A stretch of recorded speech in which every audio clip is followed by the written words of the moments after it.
Hi, my name's Eric Johnson, and I am the Development Director for Summer of the Arts here in Iowa City. And I am here for a creative conversation with musician, realtor, local legend, Kevin Hanick. Good to be with you. Good to be with you, Kevin. So we're going to talk about, at some point in this conversation, I'm sure we're going to touch in your career as a musician, member of the Recliners, and your involvement with the Iowa Arts Festival. But I want to go back first. Can you tell me about a significant musical memory, an early one? Oh. Maybe the first, maybe just one that sticks out in your mind. Well, my musical origins go back to grade school, when I was the only boy in the Holy Trinity School choir. I think it was 5th grade, Sister Mary Lillian, and we sang for the daily mass, and I was introduced to choral singing and Gregorian chant specifically, and probably my first and longest lasting love in music is 16th century choral music. I actively follow it. I'd rather go hear the Tallis Scholars than the Rolling Stones, So I love that. I love the harmonies and I think the solitude, this quietness of the whole thing. Choral singing has been very important to me. I sang in the Camerata here at the University of Iowa. I sang here in the when I was an undergrad. I was in the university choir and Collegium Musicum and Old Gold Singers, and so I've always been a singer. Oh, that's amazing. That's a great thread to have in your life. Yeah, it's been a constant. Yeah. Singing when I lived in London many years ago, I sang in the English Bach Chorale and was able to sing in Royal Festival Hall. Big thrill, I had no idea you lived in know you London. don't. Nobody How knows. did you end up there? I was teaching in those days. I went over originally as a graduate student to London in 1971, the day after my wife and I were married. And soon after, I became a full-time teacher at the American School in London. And I taught there for 3 years and in Paris after that, before a brief stop in the Dominican Republic and a return to Iowa City. And been here ever since. Wow. So what were you teaching? I taught English, field? English and coached baseball and basketball, women's basketball. And taught English and writing, and I loved it. It was great. Oh, that's fascinating. That's great. And the Dominican Republic and then back to Iowa City. Right. Yeah. So you've got this thread of choral music running through your life, but obviously at some point you woke up to rock and roll. Well, what was that? What was that about? I always liked rock and roll music. As a kid, like everybody growing up, but I think it wasn't so much rock and roll, but it was in the sort of the folk era of the 60s when I was in high school. And I think the first band I was ever in was a jug band. Oh. And I'm still in touch with guys who were in that band with me. We used to roam around on an old school bus and play in parks and whatnot. And we actually, when I was a freshman in college, we actually had a brief get-together. A couple of those guys went to UNI, and another one went to Dartmouth, but they came back and we played a gig at the old mill, further down on Burlington Street than where it was in the end. We actually played there one time with this jug band, which I still love. Jug band music is great. Yeah, it's great stuff. So that was my first foray into performing in Iowa City besides choral music. Oh, that's fascinating. Yeah. So you guys formed in high school. We did, yeah. Huh. Do you remember the name of this band? Something weird like Glee, Stomp, and Perlou. And I have no idea where that came from, except we were sort of, over-energized guys with nothing to do, and it was fun, a lot of fun. That's fascinating. That's great. Yeah, this thread of jug band music and folk music obviously is something that you've carried with you as well. Yeah, and the folk music, I was crazy about singer-songwriters in those days. These are the days of the revival. I don't know if you could really call it a revival, but the re-listening to Bob Dylan and reliving the folk days and the days of protest music. I'm hearing more of that lately. I don't know why. But it's a real thing, and it was a real thing, and I love that music. And I clearly remember when I was in high school, there was a coffee house. I graduated from Bettendorf High School, but there was a coffee house called the Sit-In over in Moline, Illinois. And they had various singers would come in and do things. You felt very grown up going over there. They had the Chianti bottles with the wax going down, and you'd order hot cider, and it was a great place to take a date.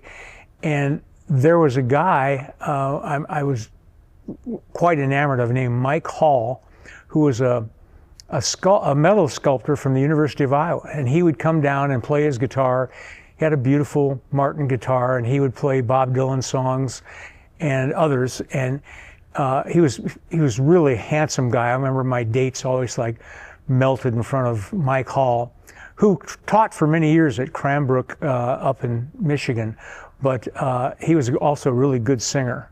Yeah. And I remember loving his music.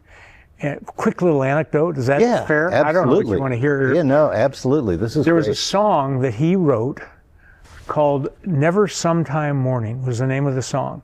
Yeah. And I quite liked the song. And it was years later that I was trying to play the song, and I couldn't remember the words properly to the last verse. So at that point, I knew that he was at Cranbrook, and I wrote him a note asking for the lyrics. And this would have probably been in, maybe mid-70s. I think I was in London by that time. And I kind of forgot about it. I didn't hear anything.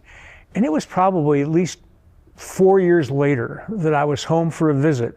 And my mother said, "You got this weird card here." And she handed me this, it was those old style postcards, those manila pre-stamped postcards. And on the back, it said, "Here are the words you want." This was typed out. "Here are the words you wanted." And just the last verse that I asked for was typed on there and signed Mike Hall. And I was stunned, you know. And then the weird thing was, later on, it was a very schmaltzy, sentimental song. Not a great song, but you know, memorable. It stuck with you. Yeah, there was a local artist here in Iowa City, a wonderful woman named Sally Lindbergh. I don't know if people would remember her. She was a prominent artist here in Iowa City. And I happened to be at a party in Iowa City where we were conversing and talking, and I had discovered that she had a daughter who was a student at Cranbrook. And I said, "You know, it's funny." I said, "I knew this guy who I think taught at Cranbrook," and I mentioned his name, and she says, "Well, my daughter's his nanny." And I said, "You're kidding me," you know? And so I told her this whole story that I just told you, and she says, "Well, sing me the song." And we're in the middle of a party. I mean, there's like 70, 80 people in this big room. And I leaned over and I sang the words in her ear close, and she started crying. It really touched me. It was really an amazing thing. And I always remember that. I've even tried even recently to look up Mike Hall. Yeah. I think he lives in Ypsilanti, Michigan. He's retired. I think he has an art studio, but I haven't been able to connect with him. Wow. But, that was the sit-in, the place in Moline was I think I started gaining some social consciousness through these songs. I mean, protest music and social consciousness are I remember that song, that very famous song of Dylan's called Masters of War. Yes. And being just devastated by that. Yes. You know, and times they are changing, and so many other songs like that. But that's when I was a junior and senior in high school, and those are very meaningful musical experiences for me. Absolutely, absolutely. And what a great circuit to complete with that Michael Hall song. Absolutely, Mike Hall. I actually ran across, in my real estate business, there was a house for sale over in Manville Heights, and they had a couple of Michael Hall metal sculptures in the backyard. I mean, I'd never seen any of his work, but he keeps coming around in my life, and meaningfully. So. That's great. Yeah. That's great. Did he have something to do with you wanting to come to Iowa, or was that decision already made? When I was in high school, I ended up going to 4 different high schools, but I ended up at Bettendorf High School. And I think the only question I was asked was, "Do you want to go to Iowa or Iowa State?" You know, I mean, I don't think, I did know, I had classmates that ventured out to various places, but I don't think my imagination stretched that far. But Iowa seemed like a much cooler place than Iowa State. Yeah. Still is. Yeah. So you ended up, so we've got Bettendorf, Iowa City, London, Dominican Republic, back to Iowa City. Where does this put us? Well, you know, I came back here to go to graduate school. Right. And I taught in the English department, taught rhetoric and lit, and was a grad student. Then I actually left the graduate program and went back and taught at West High School for a couple of years. Oh, great. Northwest and West, before I got into real estate. And I just retired after 41 and a half years of doing real estate in Iowa City. Wow. So, and during that time, I have occasionally gone back to the university and taught because I like teaching. I like students. And I taught a senior college course here a year ago, and I'm hoping to do another one next year. Oh, that's fabulous. But we didn't plan on staying here. My wife has also got her PhD here, and we thought we'd wrap up our graduate education and go off and have careers. But the thing that's so amazing, and I think this is so important for this community, is you start having kids and you figure out this is a wonderful place to raise a family. It's a great place to live for so many reasons. And the arts are a big part of that, in my opinion. Absolutely. The arts are extremely accessible in Iowa City. Most of it, I'm so proud of this for the many years I've been associated with Arts Fest, it's all free. And it's family oriented. And we've put up a good track record for that, and all the free events, the downtown concerts, all the various things, the Jazz Fest. It's one of the reasons we stay. And to be perfectly honest, over the years when I've had clients who've come in from, California, and they're thinking, Iowa City, and you start telling them about some of the things, the quality of the education, the quality of the arts, the accessibility of services, it's a selling point. Arts are a selling point in our community. It's worth the money. Whatever they put in, we get it out as a community in threefold. Absolutely. I really could not agree more. Yeah. That's fabulous. So that kind of gets us to Arts Fest, and I was also going to ask you about the recliners. So which one of these is first for you? What do we do first? Well, we had a group, various names. Paul McCrae and I have been playing together for I think 35, 40 years, and we were Melissa and the Tall Guys at one point.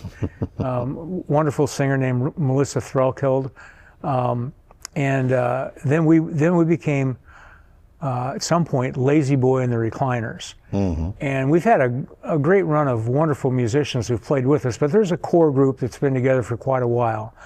And I know that the very first Arts Fest that I can remember, we had a stage set up in the old vacant lot that became the hotel down there, and we were on stage singing, and we just hired our first bands that year. I think that was the first year we formed Arts Fest separate, or Summer of the Arts separate from Arts Fest and Jazz Fest, and so we were on stage, and we had lifted a song.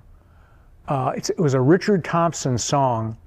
That a cover was done by Beau Soleil, and it was called "Down Where the Drunkards Roll," which is a great version. Song. We also brought back, not that many years ago, Los Lobos, who did that song. It was a great song, wonderful song, and we're up there on stage singing it, and the lead singer for Beau Soleil had been out for a morning jog. I could see him from the stage coming up the street, and he sat down on the curb and listened to us play the cover of the song he did. And that was we had the Nashville Bluegrass Band that year. We had a group from New Orleans called Filet. We had some, and Beau Soleil was, of course, we've had them numerous times. Fabulous. They've been a great act to have. Yeah. But I go back that far till there was no hotel. Wow. Wow. So, and that really speaks to the variety of music at Arts Fest over the years too. Tremendous variety of American musics. We have tried, Jazz Fest does their own thing, Soul and Blues does their own thing, but we've tried to stick mostly to Americana, a lot of singer-songwriters, a lot of, we try to get, as famous a band as we can afford. A given year, it depends on the budget, but we've had some wonderful, famous great bands over the years, and we'll continue to do that, I think. Absolutely. So. Absolutely. Well, and Americana is such a wide category. There's so many different. Yeah. I think of it as like a river with a lot of different tributaries. And we've enjoyed that, being part of that. So, but the Recliners still play. We were forced to change our name a few years ago. We got a letter from a New York law firm representing Lazy Boy Corporation, and they said, we're going to sue you for using an unauthorized use of that name. And luckily we have lots of friends who are lawyers too, so we decided to play with them a little bit, and we sent a number of letters back and forth. And the end result of that was we agreed to change our name from Lazy Boy and the Recliners to just the Recliners, and in exchange they made a $5,000 donation to a charity of our choice, a nonprofit of our choice. And of course the nonprofit of our choice was Arts Fest. That's amazing. And it was one of our bigger donations, but well, thank you for that. I can't remember who we hired, but it seems like I had somebody in mind specifically that we hired for that. But yeah, we settled. Excellent. And I was very happy with that, because as the lead singer, I was always known as Lazy Boy, which, you know, I have misgivings about. So we're now simply the Recliners, and we continue to play and love playing around That's Iowa great. City. That's great. I'm sure that we'll get a chance to see all this here. Yeah. Yeah. That's fabulous. So now that we're on, well, man, there's so much that I want to ask about, because I'm really interested in that musical relationship and how you feel about playing with someone like Paul for so long and having that core band together. But let's talk about Arts Fest a little more, the Iowa Arts Festival, Arts Fest for short. To all of us around here, that's generally how we talk about it. What over the years we've had some great artists, some great musicians and performers. You name a couple of standout moments. Oh, moments that just made the little hairs stand up on your arm. We felt that electricity. There've been so many good bands we've had. We've really been lucky in getting some great performances. But I think my favorite one was a group called Nickel Creek, who are back together again and performing together. They took a little hiatus, but they're back. And they're young, energetic, brother and sister, and plus Chris Thiele. And they killed it. They were just all over the stage, wonderful music. And I every once in a while I'll just go back. Somebody made a recording of a song that they did as an encore at Arts Fest. Mm-hmm. It was I think it was a Britney Spears song. I think called that's right. Toxic. Yes, I think I've seen that. It's still on. It's up on YouTube if you want to see it. And they, they're all over it, and the crowd loved it. But Nickel Creek was great. They're really. I've followed them ever since. I loved it. We can't afford them anymore, of course, but. But there's been some other. Los Lobos was a tremendous band. We had a great crowd. Trampled by Turtles, we had a gigantic crowd. My personal favorite, I've had him twice, is Richard Thompson. He's been here both as a solo and as a trio, and he's one of those consummate singer-songwriters. I'd go hear him anytime. And Sean Colvin and Nancy Griffith, and I mean, you can go on and on. Dr. John, one of the first ones I can remember downtown. Amazing. And he comes around here, he's leaning on his cane. But when he got on stage, he was lights out. He was energetic and wonderful. And I remember his little manager was so protective of him. Had to make sure that I drove him back to the hotel because he had to get his rest and all that. So I did dutifully, what they asked. Took him back to the Holiday Inn at the time, and within 3 minutes, he's back down on the Ped Mall with his fans. I mean, he was a great guy. Yeah, he really was. But, he really was. I remember that Richard Thompson show because I remember walking down the street and thinking, I'm just going to stop here for a second. And I stood there for the entire rest of the performance with just my jaw dropped.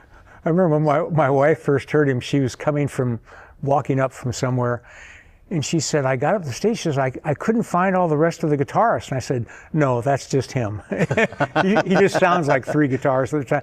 And there's that, now that I mentioned the thing about Nickel Creek, there's also on YouTube, he did a cover for an encore of another famous song called White Room by Cream.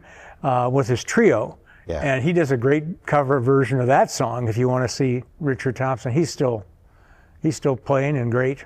Yeah. Yeah, he's a fabulous performer and someone that we've been lucky to have. Yeah. And you know, this is bringing up Nickel Creek reminds me this is one of the places where, because Nickel Creek went on to be more famous after you had them. So yeah, that's somewhat. one of the places. They were making it pretty well, but they got quite big. Yeah, so that's one of the ways we can benefit. And of course, Chris Thiele had his own show for a while. Oh yeah. And he took Garrison Keillor's place. I mean, he's carved out his own special career. Plays with lots and lots of people. I mean, he's such an amazing mandolin player. Speaking of mandolin players, another one of my favorite performances, we had him twice, was Sam Bush and his band. Oh yeah. I mean, Sam Bush and Chris Thiele, you're talking about the two best mandolin players on the planet. And Sam loved coming to Iowa City the times that he did. And we've had a number of bluegrass bands, and we've enjoyed that music. Oh, sure. It's a great American tradition. I mean, and this is one of the things, you see someone at the Iowa Arts Fest, you never know what's going to happen next with them. Mm. You know, we get people who are already big names. You get people who, next thing you know, they're even bigger. So you're not the only person in your family on a musical path. No. I have two sons who pursued music as in college and so on. My youngest son was a classical bass player, a fantastic bass player. He went to the Cincinnati Conservatory in Indiana and was in the New World Symphony for 3 or 4 years and lives in Indianapolis now. And a little side story, which is, I don't know, it's somewhat educational for some of us. He was an orchestral bass player. Mm-hmm. And when COVID hit, he literally had no work, just like all the rest of the orchestral players in the country. They had nothing. And during that time, he said, "Dad, I need to feed my family." And he went back and became an apprentice electrician. Wow. And he now he works every day as an electrician. He's still in the Indianapolis Chamber Orchestra as a bass player, which I'm very happy about. But he makes his living as an electrician. He's a great bass player. And then my middle son is a pianist. He ended up getting his doctorate at Juilliard, and he performs all over the world. He's performing tonight in San Francisco, and at Stanford and Palo Alto. He and another pianist friend of his are doing a wonderful, wonderful performance of a 2-piano piece of pieces that were written by Sufjan Stevens, who is a very familiar kind of rock guy even. Sure. And he did an album for them, and they're performing that at Stanford tonight.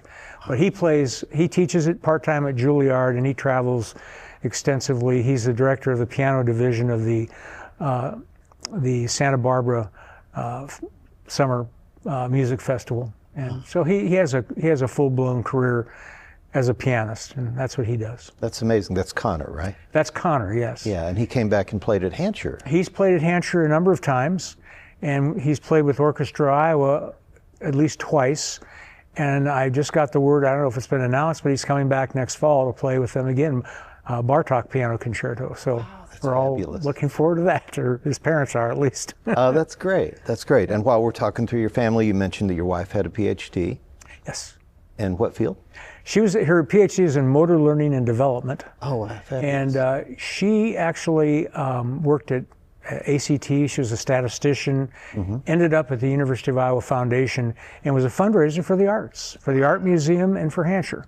That's how she sort of ended her career, as a fundraiser in the arts. That's fabulous. So you've both been involved in helping make sure that the arts are part of people's lives. It's extremely important to us. I mean, it really, really is. We go to everything at Hansher, and we love the Englert and all the things that we get to do here. And it's just part of our life. It's just a natural, normal part of our life. We don't have to pay hundreds of dollars for parking and go out to eat expensive restaurants to see a Broadway musical. We went to Hadestown the other night and had dinner at home, so. I heard that Hadestown was fabulous. Hadestown was fabulous, and it also ties into one of my best Arts Fest memories. Oh, how you want to hear? Tell me about it. Absolutely. That particular year, I had hired Anais Mitchell, who was a significant singer-songwriter herself and great performer, to come to Arts Fest and perform at Arts Fest. She wasn't even a headliner. She was the opener on Saturday night. And there was one song that she did because she had put together a concept album called Hadestown. It was way before the Broadway musical. That wasn't ever done. It wasn't, but she did a concept album for Hadestown, and she had a lot of the songs that eventually ended up in the Broadway performance. But a long and short of it was, she did one song called "Why Do We Build This Wall?" Yeah. And it's a pretty interesting song. Once again, I challenge you to go on YouTube and listen to it. It was during Trump's first administration. I'm not going to make any political statements here, but why do we build the wall? I mean, there's an interesting thing. So I said, can you do that song when you come to Iowa City for Arts Fest? And she said, well, yeah, I can do that. She says, but I need a chorus. She says, it's a call and response kind of song. And I said, I can be your chorus. I said, there's a woman that sings with my band, Ann Ashoff at the time. I said, we'll be your chorus and you can do the lead. And she said, well, that's good. We'll go over it the day of it when I get there. So she showed up and we'd started working on this, and she got a text. And she says, I'm going to join the chorus with you. And I said, what do you mean? And she said, well, you know who the original Hades was on the concept album? And I said, yeah, Greg Brown. And she said, Greg texted me and he said he's going to come and sing the song with us. And that night at Arts Fest, we did Why Do We Build the Wall with Greg Brown playing the King of the Underworld, and Anais Mitchell, myself, and Ann doing the chorus. That was amazing. A great thrill for me. That was. I imagine. Yeah. That's just imagine. Yeah, it was good. Amazing. I've noticed through this conversation that in a lot of ways you're more animated when you're talking about the community and things that you've been part of than when you're just talking about individual achievements. And I really love that. I really appreciate that.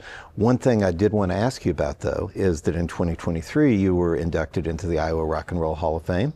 I was. Yeah. Can you tell us a little about that? Well, I would like to think it's because I'm such a good singer, but I think it's more to do with the number of years that I booked music for the Iowa Arts Fest, and I was nominated by a local person and inducted, and I went up. It was a great thrill, actually, to go to Okoboji for this. It's a pretty neat thing. Yeah. And I went up to Okoboji, and I became a member of the so-called all-star band. And there were some wonderful people in that band. Sure. There were some really good musicians, guys I didn't know from different parts of Iowa. One of whom was the lead guitarist. He lives in Fairfield, a guy who's a lead guitarist in the original recording of You're So Vain by Carly Simon. Oh, wow. So he's playing guitar, and we got all these great people, good keyboards, and I got to sing a couple songs they had the big concert on the induction night, and be part of the chorus there too. So that was great fun, great fun. That's great. Yeah. That's great. I'm so happy about that. What's next? What's next? Well, I mean, for me, I've got grandchildren, and expecting another one soon in June, and travel. I like to travel. As long as my voice holds out, which it's kind of holding out, I expect to keep playing with my band. We still like to play. We're playing Saturday night, at a hospital gig, and we play all over the place for a lot of charity stuff. We don't, we're not in it for the money, but we love to get together. We usually play once a week. We have a rehearsal and try to learn some new songs, try to write a few songs. It's been a great thing. And the guys in the band are my best friends. We hang out and socialize and make music or drink wine. Excellent. Well, that's great. Yeah, thank you. Well, I really look forward to that. Good. All right. Well, thanks so much. Thanks so much for Kevin for joining us for a creative conversation. Thanks for everything you've done for Arts Fest and for the community as a whole these last few years. Thank you for letting me tell my little side stories. Oh, sure. They're great. That's part of what makes it real.